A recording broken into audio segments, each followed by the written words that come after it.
igitangaza ku buzima bwawe. Nta kindi cyazanye Uwiteka Imana ni ukugira ngo adukize. Nta kindi cyazanye Yesu ku isi ni ukugira ngo tubone ubugingo ndetse tubone bwinshi. Aka kanya imbaraga z'Imana zigiye kukubohora. Ijambo rirambwira ngo umuhanuzi azemerwa. Ngaruka ibyo yahanuye byasohoye. Sinkubwiye ngo unyemere, ahubwo nibisohora uzemere ko Imana yavuganye nawe. Kandi Imana iri mu kazi. Turi kubona abantu benshi, ibihamya birahari.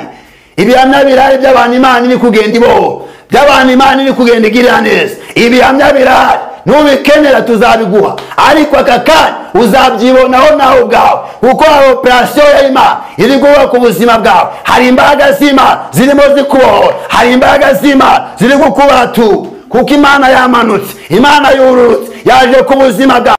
Tubahaye ikaze kuri Sam TV Rwanda, tubahaye ikaze kuri Sam TV Rwanda. Niba utarakora subscribe nicyo gihe cyo kuyikora, ukajya ukurikirana ibiganiro byacu n'ubutumwa bwacu. Tuba duhinga tukanasenga, urumva ko bimeze neza nta kibazo. Kubibona inyuma n'imbere niko bimeze.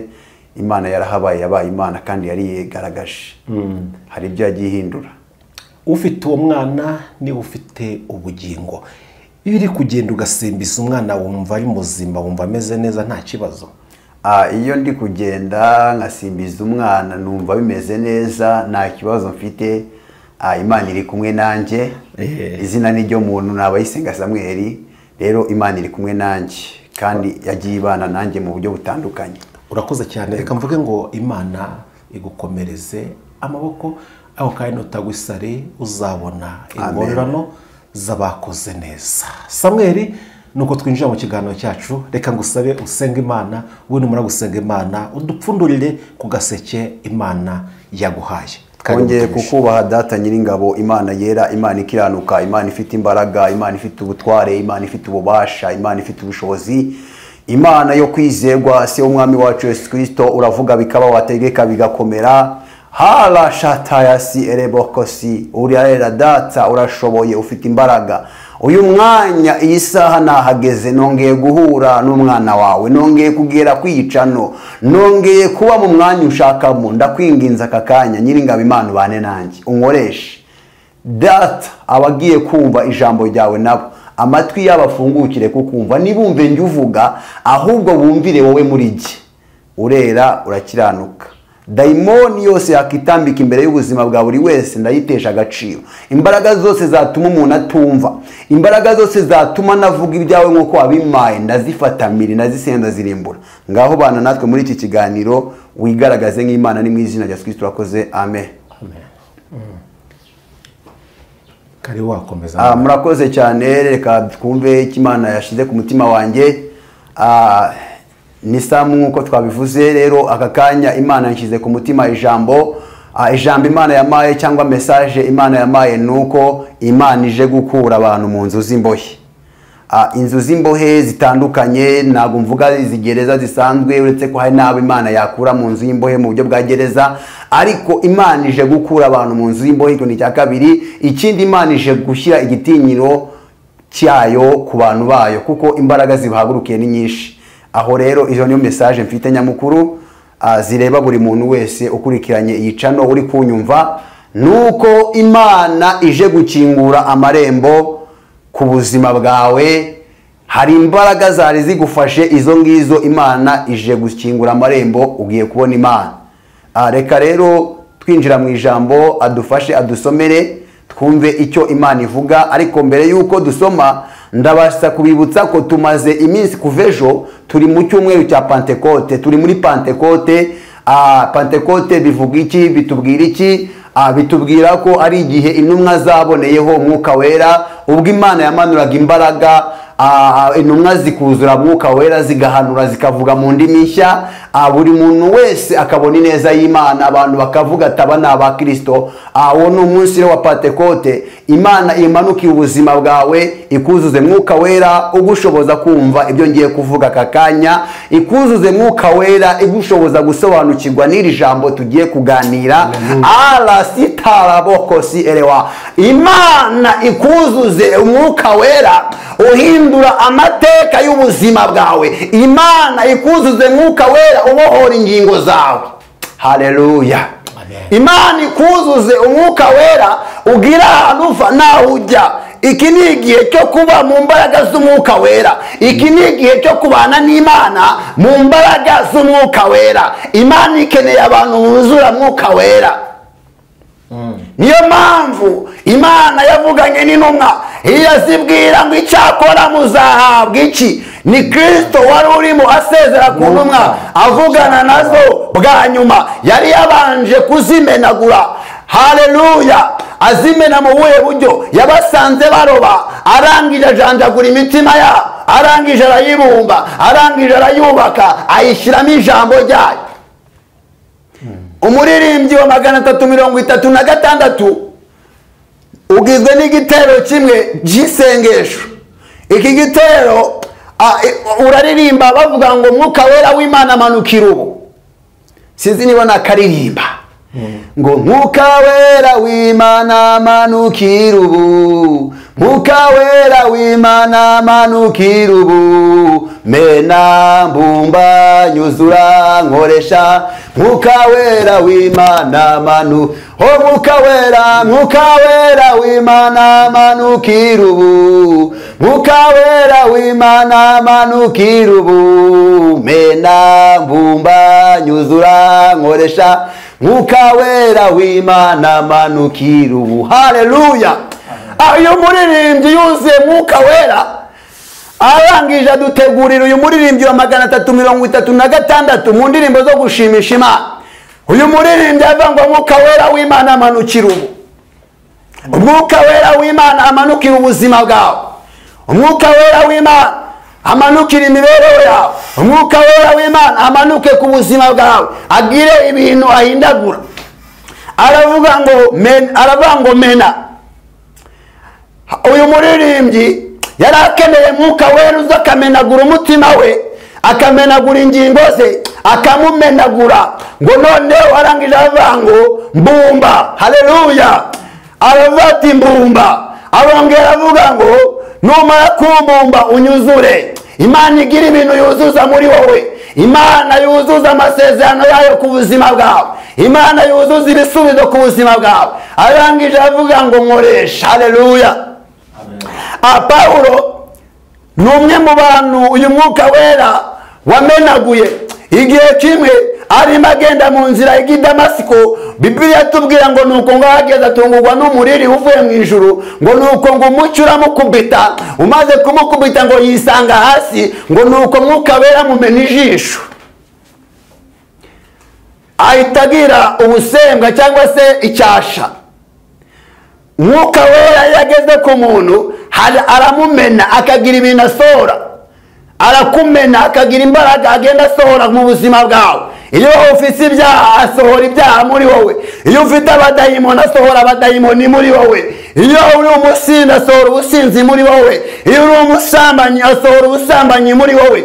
Aka kanya mwuka wera amanukire ubuzima bwawe, akumenagure, wakire imbaraga z'umwuka wera. Ngo nuko ngo amaze kumumena ngaramubumba. Iyo Imana igusanze ikakumena ntabwo igusiga gusa, isiga inakubumbabumbye. Haleluya. Isiga ikubumbabumbye kubera ko iba yakumenye kugira ngo ikuremo za mbaraga, ikuremo ya myuka, ikuremo bya bindi byari bikurimo bitari bizima. Aka kanya Imana ikumenagure, ikuremo imbaraga zari zikuzengereje. Ngo nuko ngarangije niyo mpamvu muririmbyi aririmbye ngo mbike ibindi cyawe Yesu, ngo nuko unyeze ununganye. Yarasabye guhinduka ikibindi kugira ngo umwuka wera w'Imana yuzure ubuzima bwe. Yesu nawe amara igihe kinini ari gutegura intumwa ze, arazitegura. Amaze kuzitegura azisezerano, arababwira ngo icyakora muzahabwa iki? Imbaraga. Yari yamaze kubamena aranababumba asiga bubatse. Amaze kububaka bahinduka ikibindi, bahinduka ibikoresho ariko bidafite ikirimo. Arangije yohereza mwuka wera w'Imana, yohereza imbaraga z'Imana. Imbaraga z'Imana zihita zijya muri Petero na Yohana n'izindi ntumwa bari bari kumwe. Bibiliya tubwira ngo ku munsi wa Pentekote usohoye ngo bari mu mwanya umwe, ngo bahuje umutima, ngo nuko ngo umuriri mwinshi uramanuka ngo ukwira inzu bari bicayemo, ngo bose bahabwa umwuka wera. Haleluya. haleluya. Ngo nuko ngo batangira kuvuga indimi nshya kuko umwuka wera yabahaye kuzivuga. Ngo nuko ngo abantu b'abaturage cyangwa bari aho ngaho ngo baraza ngo baravuga ngo bariya basinze, abandi ngo ntabwo twasinze, ngo ahubwo haleluya ni Kristo, ni imbaraga, ni isezerano ryasohoye. Imana isohoze isezerano ku buzima bwawe kugira ngo ikuremere amashimwe, abantu bamenye ko wasenze Imana. Twavugaga ku mwuka wera, reka twinjire muri message nyirizina. Twari turi ku mwuka wera. Mwuka wera akumenagure, yinjire muri wowe, agira imbaraga asohora. Iyo mwuka wera ageze mu buzima bw'umuntu urwaye asuka indwara zikavamo. Iyo mwuka wera ageze ku muntu uzinze aramuzingura akakira ubuzima. Iyo mwuka wera ageze ku muntu ufite ibibyimba byo mu nda arabikamura bigashonga. Iyo mwuka wera ageze ku muntu urwaye umugongo udakira, umugongo arawukiza. Umwuka wera agere ku buzima bwawe agukize. Dusomera ijambo ry'Imana.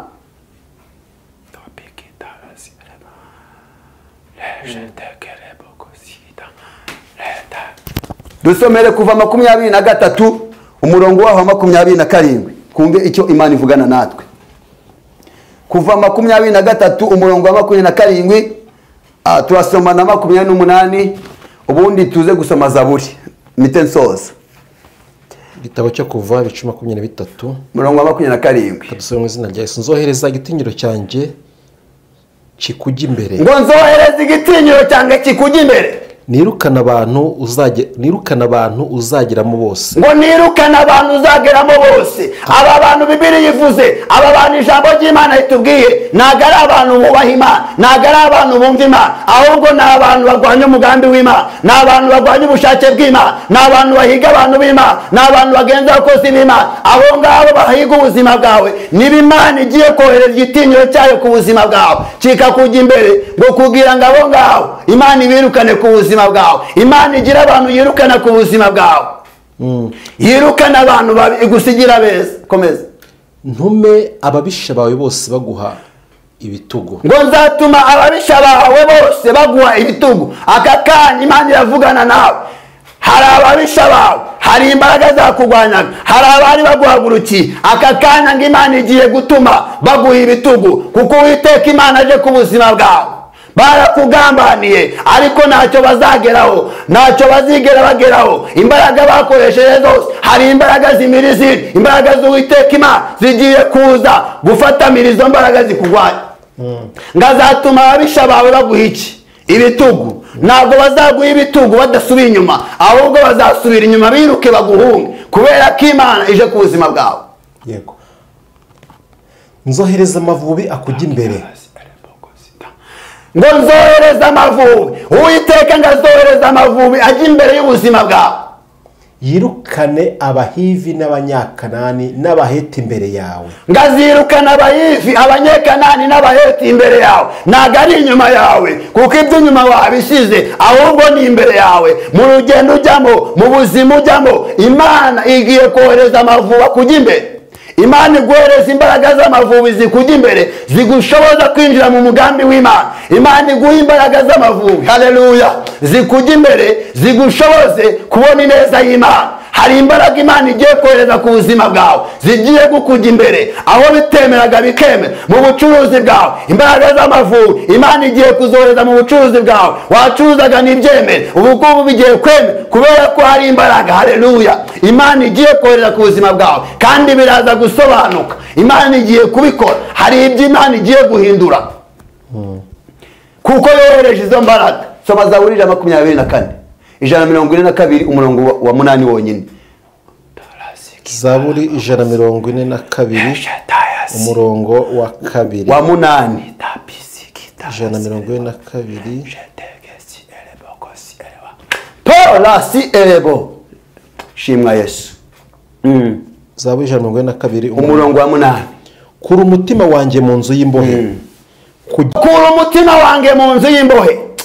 Iri ni isengesho. Umutwe w'amagambo utubwira ko ari indirimbo ya Dawidi yaririmbye y'amazamuka, ngo ariko ayiririmba akurikije cyangwa agendeye ku isengesho ngo yasengeye muri bwa buvumo.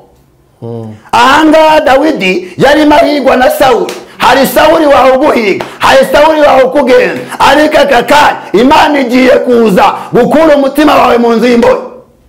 Dawidi iri ryari isengesho yasengeye mu buvumo, ariko Imana imaze kumwiyereka ari mu gihe cy'amashimwe abihindura indirimbo. Hari ibyo wasengeye Imana igiye kubihindura indirimbo mu rwego wahawe amashimwe.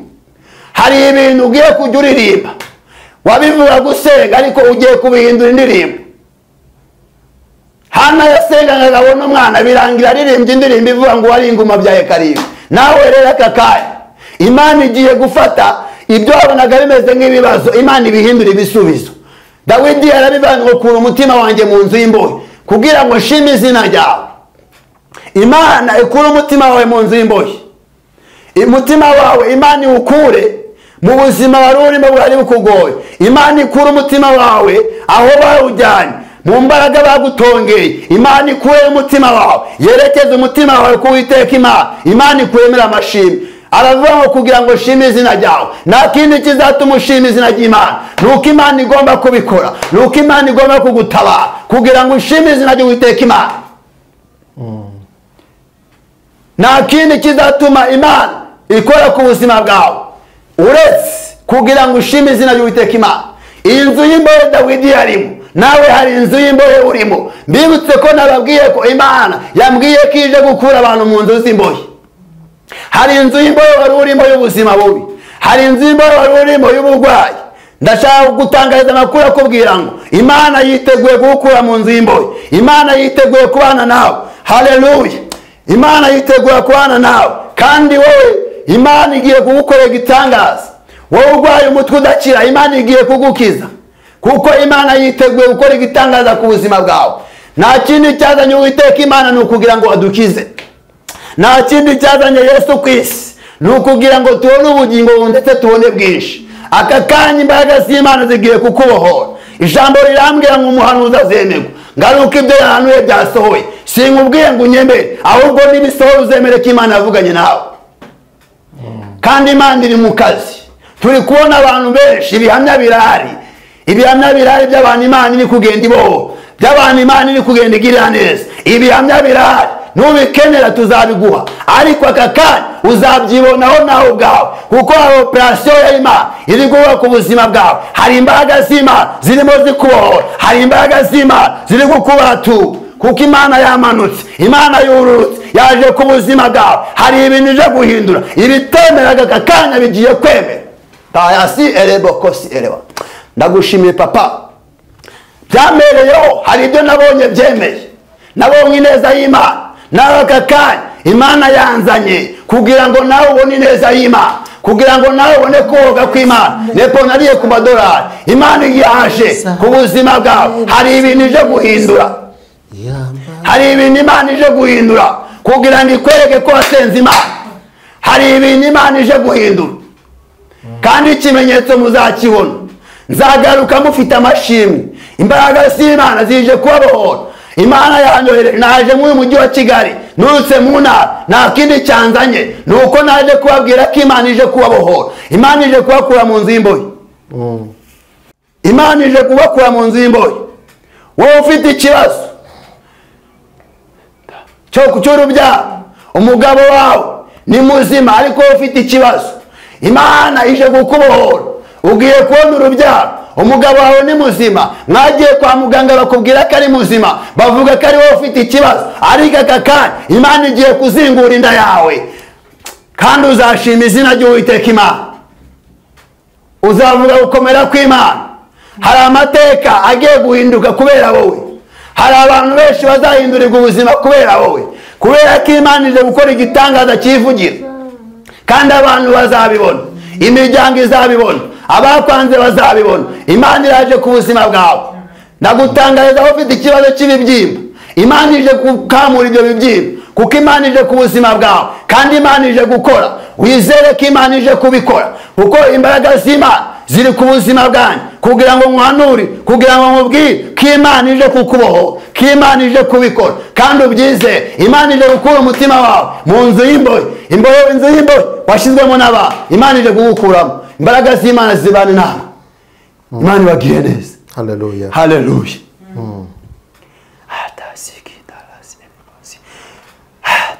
wowe umaze imyaka 40 warabuze umugabo, warasenze n'ibyemera, wagenze ahantu henshi n'ibyemera, ariko aka kanya Imana ije kugusanga werere, irakuzi kandi igiye kubikora. Ubundi ushima izina ry'Uwiteka Imana.